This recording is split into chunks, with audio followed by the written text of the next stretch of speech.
قال لا، نہیں، ہرگز نہیں، مومن کی عادت جھوٹ بولنا نہیں ہو سکتی، وہ جھوٹا نہیں ہو سکتا ہے، یہ تو منافقوں کی پہچان ہے۔ آپ اندازہ کریں کہ مومن بخیل ہو سکتا ہے، مومن بزدل ہو سکتا ہے، لیکن اللہ کے رسول نے کہا مومن جھوٹا نہیں ہو سکتا۔ ہمیں اپنی زندگی کا جائزہ لینا ہوگا، اپنے شب و روز کو پرکھنا ہوگا، محاسبہ کرنا ہوگا، ہماری زندگی کیسے گزر رہی ہے، جھوٹ میں یا سچ میں۔ آئیے میں ایک حدیث رسول آپ کو سناتا ہوں جو صحیح بخاری میں مروی ہے۔ ایک لمبا خواب ہے، نبی صلی اللہ علیہ وسلم کا ایک لمبا خواب ہے جو امام بخاری نے اپنی صحیح بخاری کے اندر ذکر فرمایا ہے کہ نبی صلی اللہ علیہ وسلم نے ایک بار فرمایا، میں خواب میں کیا دیکھتا ہوں کہ دو آدمی میرے پاس آتے ہیں، میں خواب میں کیا دیکھتا ہوں کہ دو آدمی میرے پاس آتے ہیں اور مجھے اٹھا کر ایک مقدس سرزمین میں لے جاتے ہیں جہاں ایک آدمی بیٹھا ہوا ہے اور دوسرا اس کے سامنے کھڑا ہے۔ میں دیکھتا ہوں کہ جو آدمی کھڑا ہوا ہے اس کے ہاتھ میں لوہے کا آنکس ہے، لوہے کا ہتھیار ہے، اور وہ اس ہتھیار کو لے کر بیٹھے ہوئے آدمی کے جبڑے میں ڈالتا اور اسے چیرتا ہوا چلا جاتا ہے گدی تک۔ اسی طرح پھر دوسرے جبڑے میں اس کو ڈالتا ہے اور اسے بھی چیرتا ہوا لے جاتا ہے گدی تک، جب تک یہ دوسرا جبڑا ٹھیک ہو جاتا ہے۔ چنانچہ وہ آدمی اس کے ساتھ برابر یہی معاملہ کرتا رہتا ہے، ایک کو چیرتا ہے دوسرا صحیح ہوتا ہے، دوسرے کو چیرتا ہے پہلا صحیح ہوتا ہے، اس کے جبڑے کو چیر رہا ہے، گدی تک لے جاتا ہے۔ رسول صلی اللہ علیہ وسلم نے ان دونوں آدمیوں سے دریافت کیا جو لے کر گئے تھے ان کو کہ یہ کون لوگ ہیں؟ تو آپ نے فرمایا کہ یہ وہ لوگ ہیں جو جھوٹ بولتے تھے اور ان کے جھوٹ کا خوب چرچا ہوتا تھا، خوب شہرت پاتے تھے یہ لوگ اپنے جھوٹ کی بنا پر، چنانچہ ان کی یہی سزا ہے جو برابر ان کو ملتی رہے گی۔ پیارے ناظرین، آپ نے ملاحظہ کیا جھوٹ بولنے کی سزا کیا ہے؟ ان کو لوہے کے آنکس کے ذریعہ ان کے جبڑوں کو چیرا جائے گا، ایک کو ختم کیا جائے گا، دوسرے کو چیرا جائے گا جب تک پہلا صحیح ہوگا، اور اسی طرح سے ان کے ساتھ یہ سزا کا معاملہ ہوتا رہے گا۔ اللہ رب العالمین ہم سب کو جھوٹ سے بچائے، جھوٹ کی عادت سے بچائے اور سچ بولنے کی توفیق عطا فرمائے۔ یہاں پر میں ایک چیز اور بتانا آپ کو مناسب سمجھتا ہوں، جھوٹ کچھ مواقع پر بولنا جائز بھی ہے۔ جھوٹ ہے تو فی نفس ہی بہت بڑا گناہ، آدمی کو اس کی عادت نہیں ڈالنا چاہیے اور اس کو ہلکا نہیں سمجھنا چاہیے، کیونکہ اس سلسلے میں وعید ہے، سزا ہے اللہ تعالیٰ کی طرف سے۔ لیکن کچھ ایسی جگہیں ہیں، کچھ ایسے مواقع ہیں جب ایک انسان کو اجازت ہے کہ وہاں وہ جھوٹ بول سکتا ہے۔ آپ اسے غور سے سن لیں تاکہ آپ بعد میں جا کر اس غلط فہمی کا شکار نہ ہوں کہ جھوٹ بولنا، مولانا شمیم فوزی نے پیس ٹی وی کے تھرو بتایا ہے کہ جھوٹ بولنا جائز ہے اور جھوٹ بولنا چاہیے۔ اس لیے آپ اس بات کو خوب اچھی طرح سن لیجئے، جھوٹ کچھ لوگ بول سکتے ہیں کچھ خاص خاص جگہوں پر جہاں مصلحت دینی کار فرما ہو۔ نمبر 1، میاں اپنی بیوی سے، یعنی شوہر اپنی بیوی سے اس کو منانے کے لیے، اگر وہ سمجھ رہا ہے کہ جھوٹ بولے بغیر چارہ ہی نہیں ہے، میری بیوی مجھ سے بچھڑ سکتی ہے، تو اجازت ہے جھوٹ بولے۔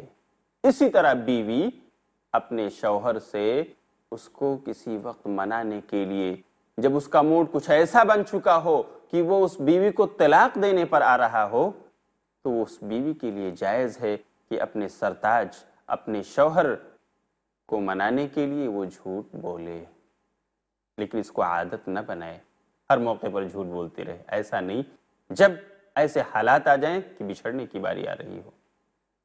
اسی طرح ایک وہ انسان جو دیکھ رہا ہے کہ دو آپسی مسلمانوں میں جھگڑے ہو گئے، دو مسلمانوں میں جھگڑے ہوئے اور اس کی وجہ سے ایک دوسرے سے وہ بچھڑ گئے، دشمن ہو گئے کٹر، حالانکہ پڑوسی تھے، حالانکہ پارٹنر تھے، بزنس پارٹنر، حالانکہ وہ ایک ہی مسجد میں نماز پڑھتے تھے، حالانکہ وہ ایک ہی محلے میں رہتے تھے، دشمن ہو گئے ایک دوسرے سے۔ کیوں؟ کسی نے غیبت کی، چغلی لگائی اور اس طرح سے ان دونوں میں تو میں ہوئی اور وہ بچھڑ گئے، تھے جگری دوست۔ تو ایسے دو آدمیوں کو ملانے کے لیے شریعت نے اجازت دی ہے کہ کوئی تیسرا آدمی رول پلے کرے، تو اس کے لیے جائز ہے کہ وہ ایک کے پاس جائے تو کہہ سکتا ہے کہ میاں آپ کا پڑوسی تو آپ کی بہت ہی تعریف کر رہا تھا، کل میں اس سے ملا، کیا وہ بول رہا تھا آپ کے بارے میں؟ وہ آپ کے بارے میں حسن ظن رکھتا ہے، اچھا گمان رکھتا ہے، آپ آخر کیوں اس سے بچھڑ رہے ہو؟ کیوں ناراض ہو؟ اس کے پارٹنرشپ سے کیوں آپ دور بھاگ رہے ہو؟ اچھا آدمی ہے، وہ تو آپ کی تعریف کر رہا تھا، حالانکہ اس آدمی نے تعریف نہیں کیا تھا۔ اسی طرح اس آدمی کے لیے جو صلح کرانے کی کوشش کر رہا ہے ان دونوں بچھڑے ہوئے دوستوں کے درمیان، اس کے لیے جائز ہے کہ وہ دوسرے کے پاس بھی جائے اور اس سے کہے کہ میاں تمہارا پارٹنر ٹھیک ہے، اس سے 2 روز پہلے تم نے اپنے آپ کو دور کر لیا، جھگڑے ہو گئے، پارٹنرشپ سے تم نے اپنے آپ کو علیحدہ کر لیا، الگ کر لیا، لیکن اب بھی وہ تمہارا چاہنے والا ہے، اس کی باتوں سے ایسا لگتا ہے کہ وہ اب بھی تم کو اپنے قریب رکھنا چاہتا ہے، اپنے بزنس میں تم کو شریک دیکھنا چاہتا ہے، کیوں آخر بچھڑ رہے ہو؟ بات ہو سکتی ہے، چلو ملتے ہیں، بیٹھتے ہیں۔ تو اس طرح سے 2 آدمیوں میں صلح کرانے کے لیے، مصالحت کرانے کے لیے، ان کے دلوں کو آپس میں ملانے کے لیے شریعت نے اجازت دی ہے کہ ٹھیک ہے اس طرح کا جھوٹ آپ یوز کر سکتے ہو، لیکن اس کو عادت نہ بناؤ۔ کس کے لیے جائز ہے؟ جو صلح و مصالحت کرانا چاہتا ہے، 2 بچھڑے ہوئے دوستوں کو ملانا چاہتا ہے۔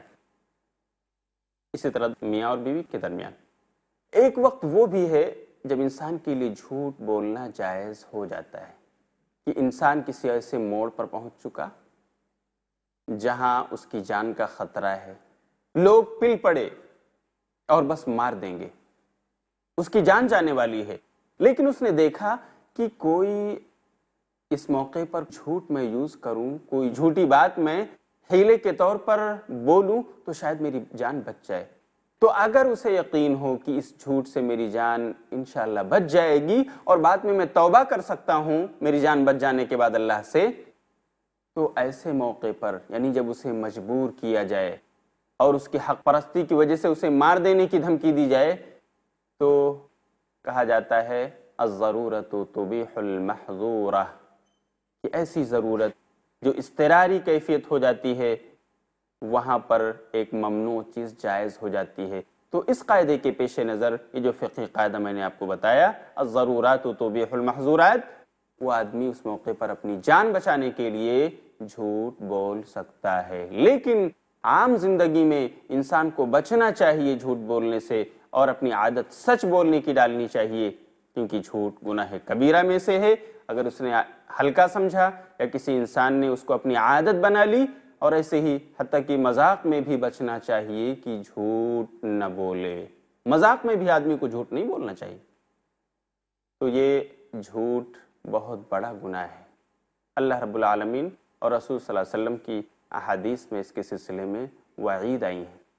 یہاں پر ایک چیز میں آپ کو ذکر کروں، مختصر وقت جو رہ گیا ہے اس نشست کا، کہ حضرت ابراہیم علیہ السلام ایک برگزیدہ پیغمبر، آزر کے بیٹے، اللہ نے ان کو نبی بنایا، اور نبی بننے کے بعد ان سے زندگی میں 3 جھوٹ کا ارتکاب ہوا، 3 موقع پر انہیں جھوٹ بولنا پڑا۔ علماء کرام نے اس کو توریہ سے تعبیر کیا ہے۔ توریہ کا مطلب یہ ہوتا ہے کہ آدمی سامنے والے سے ایک بات تو سچ بول رہا ہے مخاطب کے لیے، یعنی جس سے وہ بات کر رہا ہے اس کے لیے تو وہ بات سچ لگ رہی ہے، لیکن اس کے انٹینشن میں وہ بات نہیں ہے، کچھ اور بات ہے، تو اس طور پر اسے توریہ کہا گیا ہے۔ ابراہیم علیہ السلام کے بارے میں جو کذبات ثلاثہ یعنی 3 جھوٹ حضرت ابراہیم علیہ السلام نے اپنی زندگی میں بولا، اس کا ذکر بخاری میں ہے۔ ایک موقع وہ تھا جب لوگوں نے حضرت ابراہیم علیہ السلام کو کہا کہ چلو ہمارا فیسٹیول ہے اور ہم اس میں جا رہے ہیں، عبادت کریں گے، اور وہ تقریب ہے، میلہ ہے، اس میں آپ بھی شریک ہو۔ تو ابراہیم علیہ السلام نے کہا تھا انی سقیم، میں بیمار ہوں۔ سامنے والے کے لیے یہ بات ایسی تھی کہ اس کو سچ سمجھ رہا تھا کہ بیمار ہیں، ٹھیک ہے رہنے دو، جانے دو، لیکن ابراہیم علیہ السلام نے اپنے عقیدے کی خرابی، اپنے عقیدے کی بیماری مراد دیا تھا کہ میں اس عقیدے سے متفق نہیں ہوں جو تم کچھ کر رہے ہو بتوں کے ساتھ، ان کو پوچھتے ہو، بناتے ہو، بیچتے ہو، میں بیمار ہوں، یعنی میں حق کی تلاش میں ہوں۔ وہ یہ مراد دے رہے تھے اور میں ان بتوں کی عبادت سے سہمت نہیں ہوں۔ تو بات بہرحال اگرچہ کہ سامنے والے کے لیے سچ ہے، لیکن بولنے والے کی انٹینشن کے اعتبار سے وہ جھوٹ ہے، اسی کا نام توریہ ہے۔ ایک دوسرا موقع وہ ہے جب ابراہیم علیہ السلام نے بتوں کو توڑ دیا، اور توڑنے کے بعد جب لوگ پوچھنے لگے کس نے توڑا کس نے توڑا، تو ابراہیم علیہ السلام نے کہا بڑے سے پوچھو، وہ تم کو جواب دے گا، اگر وہ بولتا ہے، اگر وہ کھاتا ہے، اگر وہ پیتا ہے، جاؤ اس سے پوچھ لو، وہ بتائے گا تم کو، اس کے بڑے نے کیا ہوگا۔ اور تیسرا موقع وہ ہے جب آپ سفر کر کے اپنی بیوی سارہ کے ساتھ مصر جاتے ہیں، اور مصر کا جو بادشاہ تھا وہ ذرا عیاش قسم کا تھا، جب بھی کسی خوبصورت دوشیزہ کو دیکھتا تو وہ اس سے زنا بالجبر کا ارادہ رکھتا تھا۔ اور اس طرح سے جب حضرت ابراہیم علیہ السلام سارہ کے ساتھ وہاں پہنچے تو اس بادشاہ نے ان کو بھی طلب کیا، لیکن وہاں جب حضرت ابراہیم علیہ السلام سے اس نے پوچھا کہ یہ کون ہیں آپ کی، ان کا آپ سے کیا رشتہ ہے، تو ابراہیم علیہ السلام نے کہا ہذہ اختی، یہ میری بہن ہے۔ بادشاہ نے سنا بہن، تو اس کی وجہ سے اس کا دل کچھ نرم ہوا۔ بعض روایات میں ہے کہ سارہ کے ساتھ بھی اس نے اپنا منہ کالا کرنا چاہا، لیکن جبریل علیہ السلام حائل ہو گئے اور وہ نہیں کر سکا۔ چنانچہ بعد میں اس نے حضرت ابراہیم علیہ السلام کو ہاجر ایک لونڈی انعام میں دی، اور بعد میں یہ بھی آپ کی بیوی بن گئی اور آپ کے ساتھ رہیں، اور انہیں سے حضرت اسماعیل علیہ السلام پیدا ہوئے، جنہیں ہم ہاجرہ علیہ السلام کہتے ہیں۔ یہ تحفے میں ملی تھیں آپ کو بادشاہ مصر کی طرف سے۔ تو آپ نے وہاں کہا ہذہ اختی، میری بہن ہے یہ سارہ، حالانکہ وہ بیوی تھیں، اور وہ مراد لے رہے تھے کہ یہ میری اسلامی بہن ہے، دینی بہن ہے۔ چنانچہ آج کل ہر بیوی اپنے مسلمان شوہر کی دینی بہن ہوتی ہے، اسلامی بہن ہوتی ہے۔ تو سامنے والے کے لیے تو یہ بات سچ تھی، لیکن بولنے والے کے اعتبار سے یہ بات جھوٹ تھی، کیونکہ وہ ان کا رشتہ حضرت سارہ سے بیوی کا تھا۔ یہ توریہ ہے۔ تو اس قسم کی روایت بخاری میں ہے جو حضرت ابراہیم علیہ السلام کے بارے میں ذکر کی جاتی ہے۔